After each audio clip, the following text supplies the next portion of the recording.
अली की बेटी सुबह से शाम तक यजीद के दरबार में खड़ी रही। ओ खुदा की कसम, शाम का वक्त आया था, सैयदा ज़ैनब ने कहा था ज़ैनुल आबिदीन का जी फूफी कब पता तो करो भाई बेटा, कब तक खड़े रहना है। पता चला जब तक यजीद नहीं आ जाता मामला खत्म नहीं होगा। शाम के वक्त में कुत्ता आया, आने के बाद तख्त पे बैठा, उसने सब पे निगाह डाली। खुदा की कसम कैदी जरूर थे, बेगैरत कोई ना था। सबके चेहरों पे कपड़े पड़े थे, सबके चेहरों पे पर्दे थे। का उठाओ इनके चेहरों के पर्दे, मैं देखना चाहता हूँ। हजरत ज़ैनब की चीख निकली, का फिज़ा आज हमारी इज्जत की रखवाली करना, हमारे हाथ बंधे हैं, पैरों में बेड़ियां हैं। तुमने हमारे दरवाजे पर जितने दिन नमक खाया है अब वो हलाल करने का दिन है। हजरत फिज़ा ने तलवार संभाली, आगे आके कहा था बेगैरत जबान को लगाम दे, अगर अली की बेटी से चादर सरक गई इस दरबार में किसी के कंधे के ऊपर कोई सर नहीं रह सकता है। वाह वाह क्या बात है, नारे तकबीर। क्या पता गैरत किसे है, क्या बात है, बेशक बेशक। तू क्या जाने इज्जत क्या है। तू तो बेटी को नंगा करने में कहता मेरी बेटी फैशन के दौर पे है। तुझे क्या पता हया क्या है। बेशक की कसम तारीख गवाह है। कहने लगा चलो अच्छा नाम ही बता दो, ये पर्दे वाली कौन है। हजरत फिज़ा ने कहा ज़ैनब फिक्र न करना, जिंदगी लौटा देंगे, तेरी आवाज को भी बेपर्दा नहीं होने देंगे, तेरी आवाज को भी बेपर्दा नहीं होने देंगे। हजरत फिज़ा से उसने कहा कौन है। कहा ये अली की ज़ैनब है, अली की ज़ैनब है। मुझे खुद बताओ यार, अगर आपकी बस्ती में आला हजरत की कोई बेटी आ जाए क्या करोगे तुम। खुदा की कसम उनके कदमों में तुम सोने का फर्श बिछाओगे। जी जी। कि आला हजरत के घर की बेटी आई है। फिर सोचो उनके घर तो अली की बेटी खड़ी थी, होना तो ये चाहिए था नाम सुन के गर्दनें झुक जाती, मगर उन्हें अपने कुत्तेपन का पूरा इजहार किया। कहा ये ज़ैनब है। अच्छा जानते हो। फिर उसने निकाह घुमाई, सबसे छोटे वजूद पे निकाह पड़ी। मैं बात बड़ी करने लगा हूं, तेरी 18 साल की बेटी को दुपट्टा रखना नहीं आया, अली की 7 साल की सकीना को देख। यजीद के दरबार में सकीना के सर पे दुपट्टा था। उसने कहा ये छोटी सी बच्ची कौन है जिसके पर्दे का आलम यह है कि इसका चेहरा तक नहीं खुला है, जरा इसका बताओ नाम क्या है। हजरत फिज़ा बोलने लगी। उसने कहा तू चुप कर, मुझे इस बच्ची से पूछना है इसका नाम क्या है। उसने कहा बच्ची तू बता तेरा नाम क्या है। 3 मरतबा आवाज दी, कोई जवाब नहीं आया। उसने कहा बड़ी घमंडी बच्ची है, ये बोलती क्यों नहीं। इमाम ज़ैनुल आबिदीन ने कहा था वो कुत्ते तू नहीं जानता, इसके गले में जो रस्सी पड़ी है फंदा इतना टाइट कि गले की आवाज नहीं निकल रही है। अगर इसी की मुंह से सुनना चाहता है इसके गले की रस्सी ढीली कर। यजीद के कहने पर एक सिपाही आगे बढ़ा, हजरत सकीना के गले की रस्सी ढीली करने के लिए जैसी करीब आया, गले पे हाथ लगाना चाहता था, तोड़ के ज़ैनब के कदमों से निपटी। वो वहां गया, वहां से हटी, ज़ैनुल आबिदीन के कदमों में लिपट गई। यजीद ने कहा था ये कैसी बच्ची है, गले की रस्सी क्यों नहीं खोलने देती। इमाम सज्जाद ने कहा था तू नहीं जानता है ये अली के घर की बेटी है, ये मर तो सकती है, किसी गैर का हाथ इसकी गर्दन को लग जाए ये गवारा नहीं कर सकती। वाह वाह वाह वाह वाह वाह क्या बात है, वाह। शर्म करो, तुम्हारी दौलत तुम्हें मुबारक, ऐसी दौलत में आग लगे जो बेटियों को नंगा कर दे। अगर मुस्तफा वाले हो गरीबी में जिंदगी गुजार देना, कभी बेटियों के सर से दुपट्टा ना उतरने देना, बेटियों के सर से दुपट्टा ना उतरने देना। शादी हो, ब्याह हो, खुशी का मैटर है ये अपनी जगह, लेकिन खुशी का मतलब ये तो नहीं है कि बेटियां नंगी हो जाएं, भाई बेगैरत बना तमाशा देखता रहे। मेरी गुजारिश है आपसे, समाज को बेहतर करो, शादियों को पाकीज़ा बनाओ, गुनाहों का मरकज नहीं, तबाहकारी का अड्डा नहीं, बदमाशी का ठिकाना नहीं। शादियों को पाकीज़ा बनाओ ताकि निकाह की बरकतें अल्लाह बस्ती पे जाहिर फरमाए। समझ रहे ना मेरी बात। नौजवानों ये कदम आपको उठाना पड़ेगा। कमेटी जो जलसे की है, मेरी तो इससे गुजारिश है सिर्फ जलसे की कमेटी ना बनना, बेटियों की तहफ़्फ़ुज़े इस्मत की कमेटी भी आपको बनना है। ये आप अहद करो, हमने सिर्फ जलसा नहीं कराना है, हमें हुजूर की उम्मत की बेटियों की इज्जत की हिफाजत भी करनी है। सिर्फ यही नहीं कि सिर्फ जलसा करा लिया और 364 दिन सोते रहे, फिर एक दिन आएगा जलसा कराएंगे। अच्छी बात है, जलसों से अच्छे मैसेजेस जाते हैं, ये जज्बा बेदार होना चाहिए हमारी कौम में। लेकिन कमेटी वालों से गुजारिश है, जिस तरह आपने आज पैसा इकट्ठा करके ये एक जलसा किया ना, कम से कम ऐसे ही पैसा इकट्ठा करके साल में किसी गरीब एक बेटी की भी निकाह का और शादी का इंतजाम आप करना। और कोशिश ये करना जिस बेटी का कोई सहारा नहीं होगा, उस बेटी का ये हुजूर की उम्मत के जवान सहारा बनेंगे। बेशक बेशक बेशक करेंगे इंशाअल्लाह। इंशाअल्लाह। कमेटी वालों, अल्लाह आपको सलामत रखे, आपको जज़ाए खैर दे। मगर मैं ये चाहता हूँ आपके जरिए और भी काम होने चाहिए, ज़मीनी तौर पे भी काम हो। अगर बैटरी डाउन हो जाए फिर उलमा को बुलाइए, फिर अपनी इस्लाह कराइए। ये सोच के जलसों में कोई ना आए मौज लेके आनी है। क्या करना है मौज का? सच बताऊं, ये चमक दमक, ये आवाजों के जोर, ये सीनों के दम कब तक है? जब तक अल्लाह चाहता है। वो नहीं चाहेगा ये सारे खत्म हो जाएंगे। ये कमाल, ये हुनर हम माँ के पेट से लेके नहीं आए, ये सब अल्लाह की अता करदा चीजें हैं।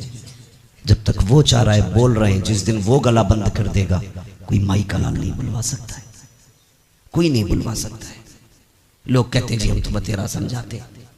भाई मुझे खुशी हुई, कुछ लोगों से मिला हूं मैं इस बस्ती के, कुछ लोगों से मिला हूं, सबसे भी नहीं मिला हूं, लेकिन मैं जितनों से मिला हूं मैंने बहुत अच्छा पाया है, बहुत अच्छा पाया है। अगर सारे लोग इतने अच्छे तो उम्मीद करता हूं इस गांव में कुछ बुरा नहीं होगा जी इंशाअल्लाह।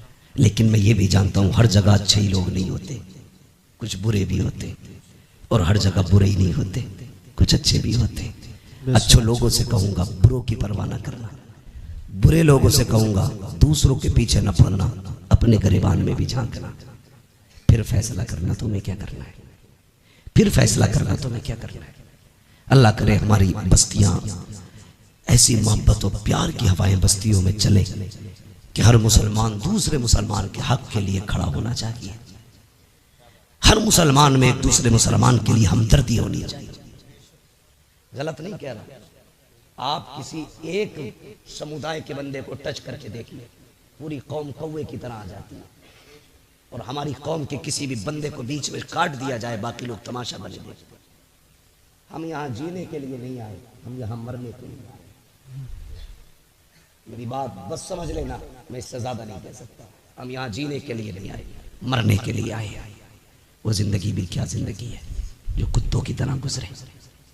कम से कम बहन बेटी की इज्जत की हिफाजत करो, भाई हो तो बहन की इज्जत की हिफाजत करो, बाप हो तो बेटी की इज्जत की हिफाजत करो। एक काम और करना है, अल्लाह आपको सलामत रखे। मैंने देखा इस गांव में बिल्डिंगें तो ऊंची ऊंची हैं, पक्के मकान वहीं ज्यादा होते हैं जहां पैसा होता है जी, वरना कॉलोनी से कोई इतनी बड़ी बिल्डिंग तो बन नहीं सकती है क्या नहीं? अल्लाह तौफीक देना तो बस्ती वाले मिलके अपनी बस्ती की बच्चियों के लिए एक स्कूल कायम जरूर करना, और तुम्हारे स्कूलों में पढ़ाने वाली भी मुहज्जब बेटियां हो और पढ़ने वाली भी मुअद्दब बेटियां। आप बिल्डिंगें कितनी ऊंची बना लो, अगर बच्चियों को अच्छे स्कूल नहीं दे सकते तो आपने कुछ नहीं किया है। तुम नहीं जानते हो, कभी बसों में जो घूमते ना वो देखो, जो रोडों पे रहते हैं, हमारी बेटियों को किस कुत्ते की नजर से तका जाता है। भूखे भेड़ियों की तरह देखते हैं बेटियों को। मैं कहता हूं बेटी इज्जत से घर लौट आई, रब का शुक्र अदा कर, जी वो वापस आ गई, बड़ी बात है।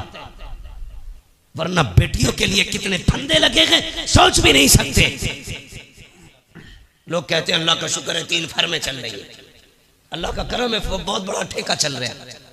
कभी ये भी कि खुदा का शुक्र है हमारी बस्ती में बच्चियों के लिए स्कूल चल रहा है। ये काम नौजवानों आपको करना है ताकि आने वाली नस्ल को एक अच्छी जिंदगी दे सको आप। हमारी कौम का मुस्तकबिल रोशन होना चाहिए। इस वक्त आपके पास 2 रास्ते हैं, या तो आप बेटियां खो दो या फिर आप जाहिल हो जाओ। इसके अलावा तीसरा रास्ता तुम्हारे पास नहीं है।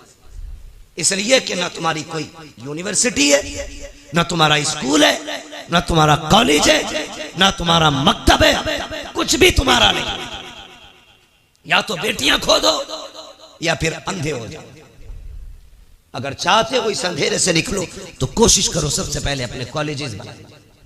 करेंगे इंशाल्लाह कोशिश। इंशाल्लाह। क्या कहते हो आकिल चौधरी साहब? आपकी बस्ती में ये काम होना चाहिए।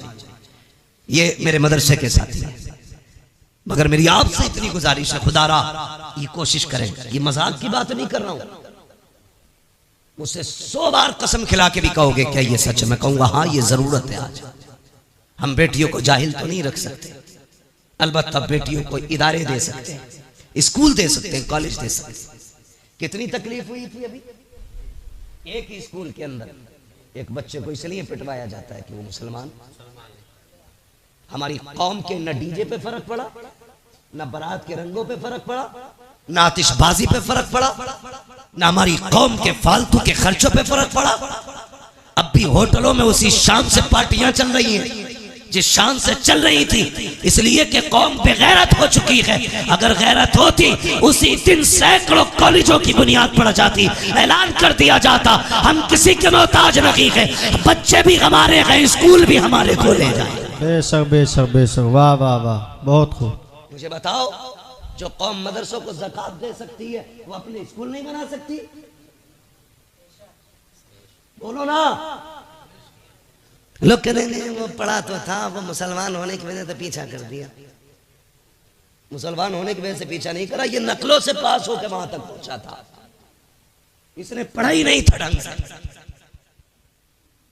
7वें तक तो वो खिलाई जाती है, पंजीरी कहते हैं क्या, खिचड़ी भदरी। हाँ, 8वें तक जिंदगी अंधा करके उसकी ना बिल्कुल ठप कर दी जाती है। उसके बाद हमारे हमदर्द बनते लोग कि 500 रुपए दे दे नकल करवा देंगे, पास हो गया, अब्बा लड्डू बांट रहे, अब बेटा पास हुआ, ये नहीं बताता 500 रुपए नकल के भी दिए। जी जी। अब वो जो पास होके आया ना, उससे बड़ा भाग कुछ नहीं आता, क्योंकि उसने तो बोर्ड पे से नकल की थी ना, पास हो गया। ऐसे ही पैसे दे के पास होता रहा। जब इंटरव्यू में बैठा तो लोग कहते मुसलमान होने की वजह से निकाल दिया। नहीं बे, तू गधा था इसलिए निकाला गया, अगर काबिल होता तो सीट तेरी थी। अगर तुझ में हुनर है तो कोई तुझसे तेरा हक नहीं छीन सकता। क्या मुसलमान आईएएस नहीं है? मुसलमान आईपीएस नहीं है? क्या वो गोली मार के बैठे? नहीं, काबिल थे, अपना हक लेना जानते। जी बेशक। अगर हक हासिल करना पड़ेगा तो काबिल बनना पड़ेगा। इसलिए पंजीरी छोड़ो, खिचड़ी छोड़ो, नकल छोड़ो, भले 3 बार फेल हो लेकिन अपनी मेहनत से हाई स्कूल पास करो। समझ गए मेरी बात? अब्बा 500 रुपए दे के औलाद को पास करा के लड्डू ना बांट, वरना ये तेरी कब्र पे लात मारेगा। वो कहेगा तूने लड्डू ना बांटे होते तो आज मैं हाई स्कूल करने के बाद घास नहीं खोद रहा होता। जी, यही वजह है अक्सर हाई स्कूल के बाद दुकानों पे बैठा मिलेगा। जी जी जी जी, बिल्कुल है बिल्कुल। उसे धनिया लिखना नहीं आता, लहसुन लिखवाने लगो तो कभी मुंह देखता, कभी पर्चा देखता। काबिल बनिए, कामयाब बनिए, मंजिल आपका इंतजार कर रही है।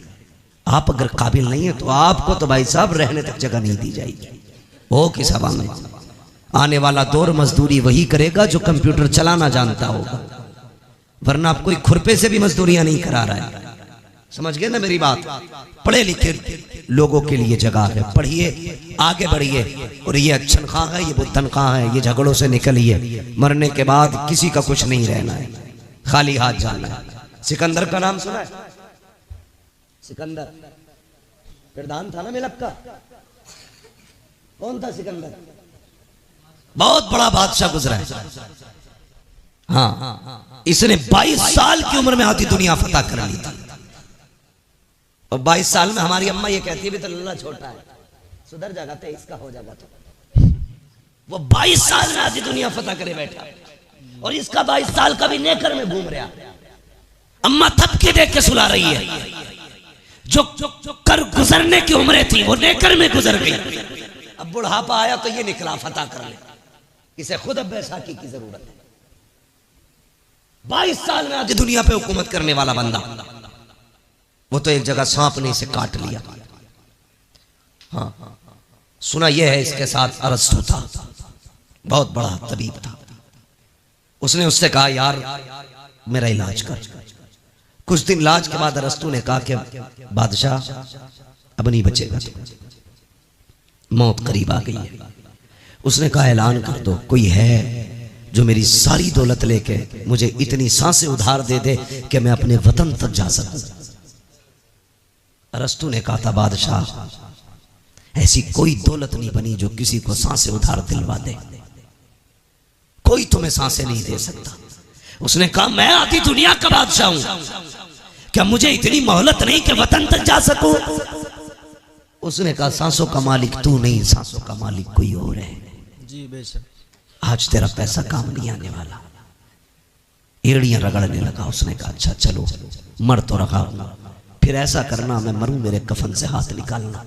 ईसाई था, निकालना। कहा क्यों? ताकि दुनिया को ये बता जाऊं इस दौलत पे घमंड ना करना। मैं आया था आधी दुनिया फतह की, जा रहा था कुछ लेके नहीं, खाली हाथ गया। अगर सिकंदर जैसा दौलत वाला एड़ियां रगड़ के वतन से दूर मर सकता है, तेरे मेरे पास क्या है? इसलिए दौलत पे घमंड न करना, हुजूर से वफा करो, हुजूर से मोहब्बत करो, उलमा से प्यार करो, इल्म से प्यार करो, अपने मामलात में उलमा को अपनी राय में शामिल रखा करो, इनको अपनी महफिलों में अपनी रायों में लाया करो। कोई काम किया करो इनसे पूछा करो। खुदा की कसम अक्ल अपनी जगह है, बरकतें अपनी जगह हुआ करती हैं। बेशक बेशक। बरकतें अपनी जगह हुआ करती हैं। कोशिश करना हर घर में कम से कम एक दीन सीखने वाला बंदा होना चाहिए।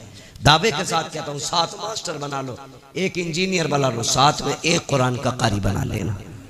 1 हाफिज कुरान पूरे घर की हिफाजत के लिए काफी होता है। जी जी बिल्कुल बिल्कुल।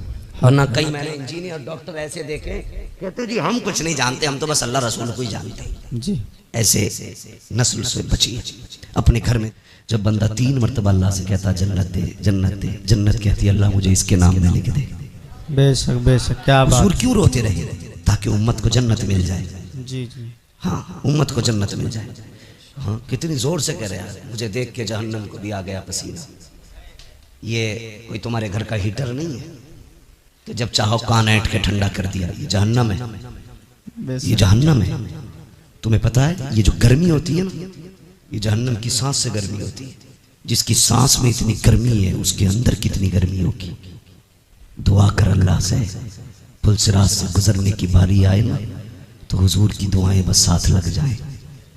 अगर उनकी दुआएं साथ न लगी ना तो फिर खैरियत नहीं है, खैरियत नहीं है। मैं यहाँ लामा बना फिरता हूँ, यहाँ हमारी पगड़ी और जुब्बे की इज्जत है, वहाँ कोई मसला नहीं है। वहाँ सारी एक लाइन में खड़े होंगे, बता क्या करके आया है, सबको बताना है तूने क्या किया, तूने क्या किया। दुआ करना यार, अमल तुल रहे हों तो मुस्तफ़ा खड़े हों, वाह। पुलसिरात से गुजर रहे हों तो हुजूर दुआएं कर रहे हों। बेशक। अगर हुजूर दुआएं करेंगे तो बरेली के इमाम ने कहा था रजा पुल से वजद करते गुजरिए कि है रब्बे सल्लिम दुआए मोहम्मद। क्या बात। हुजूर अगर दुआ कर देंगे तभी बेड़ा पार होगा, वरना काम नहीं है ऐसे, नहीं है काम ऐसे। बेटियों को सिखाओ दीन क्या है, खुद भी समझो दीन क्या है। खुदा की कसम तेरी मेरी बेटी की औकात क्या है? हाँ क्या औकात है हमारी तुम्हारी बेटी की? खुद अगर हम देखें, लोग कहते हैं यार तू बड़ा मशहूर है। मैं कहता हूँ अल्लाह का शुक्र है उसने मेरे ऐबों पे पर्दे डाल रखे हैं। अगर वो पर्दे उठा देना, हाथ चूमना तो बड़ी बात है, कोई महफिल में न बैठाएगा। ये तो करम है उसका कि वो बंदों के राज पे पर्दे डाले रहता है। बड़ा करीब है वो, बहुत करीब है। लेकिन कुछ हमारी भी जिम्मेदारियां बनती हैं, हमारी भी जिम्मेदारियां बनती हैं। लोग कहते हैं अगर वो ऐसा है तो फिर ऐसा क्यों नहीं है? अगर वो मुझसे नाराज है तो फिर मुझे मुसीबत में क्यों नहीं डालता? उसे चैलेंज न कर। अगर वो जिद पे आ जाए ना, 1 सेकंड नहीं लगेगा, पूरी दुनिया को सजदे में गिरा देगा, पूरी दुनिया को। बड़ी बात नहीं करता, सिर्फ ऑक्सीजन बंद कर देना अल्लाह, सिर्फ ऑक्सीजन, तो पूरी दुनिया सजदे में होगी। जी बेस। बाकी तो बहुत चीजें। अंधे से पूछ आंखें क्या होती है, कभी अपाहिज से पूछ हाथ पैर क्या होते हैं, गूंगे से पूछ जबान क्या है, बहरे से पूछ कान कितनी बड़ी दौलत है। जिसे रब ने ये दिया है खुदा की कसम वो बहुत अमीर है, बहुत अमीर है। कभी इन नेमतों पर शुक्रिया अदा किया करो उसका, इन नेमतों पर शुक्रिया अदा किया करो। हम तो ये सोचते हैं ये हमारा हक था, ये कान हमारा हक है, ये नाक हमारी हक है हमारा, ये पैर हमारे हक है। नहीं, मालिक है वो जिसकी चाहे टांगे तोड़ दे, जिसको चाहे हवाओं में उड़ाए, वो मुख्तार है, उसकी हुकूमत में किसी का दखल नहीं है, जो चाहे फैसले करे। हाँ, अल्लाह से डरना चाहिए, डरना चाहिए। लोग कहते हैं मेरी बेटी है तुझे क्या हुआ, हमें कोई फर्क नहीं पड़ता, किसी की भाग जाए या रह जाए। डर इस बात का कयामत में सैयदा के सामने किस मुंह से जाओगे, सिर्फ इस बात का डर। ये कुर्ता जुब्बे पजामे कपड़ों वाले लोग जानते हो क्यों, ये क्यों चीखते हैं, क्या फायदा इसका? तुम्हारी बेटी अगर जींस में है इनका क्या नुकसान है, तुम्हारी बेटी अगर दुपट्टे में आ गई इनका क्या फायदा है? ये सिर्फ इसलिए मेहनत करते हैं, अगर तुम और तुम्हारी बेटी जन्नत में चली गई तो हमारा क्या जाएगा? हम तो बस वो बताना चाहते हैं जो हुजूर ने कहा है। जी बेस। तुम्हारी मेरी बेटी की औकात क्या है? खुदा की कसम, कायनात में अली की बेटी जैसी लाके दिखाओ। वाह वाह वाह वाह, क्या बात। आज कोई अली की बेटी जैसी बेटी लाके दिखाओ। बेशक बेशक। हाँ, करबला की पूरी तारीख पढ़ डाली है। 13 मुहर्रम से चलने वाला काफिला 27 रमजान को मदीना शरीफ पहुंचा, लेकिन तारीख की किसी लाइन में नहीं मिलता कि सैयदा ज़ैनब को किसी ने बेपर्दा देखा। बताओ ना मुझे, क्या तेरी बेटी का स्टेटस क्या है? प्रधान की बेटी है, बस जमींदार की बेटी है। ज़ैनब का स्टेटस ये है, उसका बाप वलियों का इमाम है, उसका भाई शहीदों का इमाम है, उसका नाना सारे नबियों का इमाम है। बेशक बेशक, क्या बात है। वाह वाह वाह। ज़ैनब का स्टेटस, तेरी बेटी का स्टेटस क्या है? सोच तो सही, जिसको खुदा ने इतनी खानदानी इज्जत बख्शी है, भाई शहीदों का इमाम, माँ जन्नती औरतों की सरदार, बाप वलियों का इमाम, नाना नबियों का इमाम, घराना कायनात का इमाम। बेशक बेशक बेशक। वो पावर वाली 13 मुहर्रम से 27 रमजान तक कैदी बनकर रही, किसी ने बेपर्दा नहीं देखी। तेरी बेटी ने 13 साल उम्र क्या गुजारी, 10 मुहर्रम को तेरी बेटी ने मेले के नाम पे, मुहर्रम के नाम पे दुपट्टा उतार दिया। सोचो हम किधर जा रहे हैं, किधर जा रहे हैं। अगर पर्दे की बात आ जाए तो लोगों को चिढ़ हो जाती है कि ये बरेलवी नहीं है, कहा क्योंकि हमारी बेटी को मुहर्रम से रोक रहा। कितना गलत तोड़ मरोड़ के बाद बयान कर दी जाती है। हम तुम्हारी बेटी को शरीयत की हद बता रहे हैं, हम अपनी बेटियों को शरीयत की हुदूद सिखा रहे हैं। हम बताना चाहते हैं तेरी इज्जत मेले बाजारों में नहीं है, तेरी इज्जत रब ने घर की 4 दीवारी में रखी। बेशक बेशक सिखाते बेटियों को, खुदा की कसम सुने बहुत गौर से। किसी की भी बेटी, मेरी बेटी है तेरी बेटी, बाजार में जाए या मेले में जाए, कितने कंधे गैर महरम के लगते, खुद बताइए। या सारे बायजीद बुस्तामी खड़े बाजार में, या जाने वाली राबिया बसरिया के सब, नहीं, ना कोई बायजीद बुस्तामी है, ना कोई राबिया बसरिया है। एक बाजार से निकलो 10 लोगों से कांधा टकराता है और कोई फर्क तक नहीं पड़ता। सुन, यजीद के दरबार में अली की बेटियां खड़ी थी।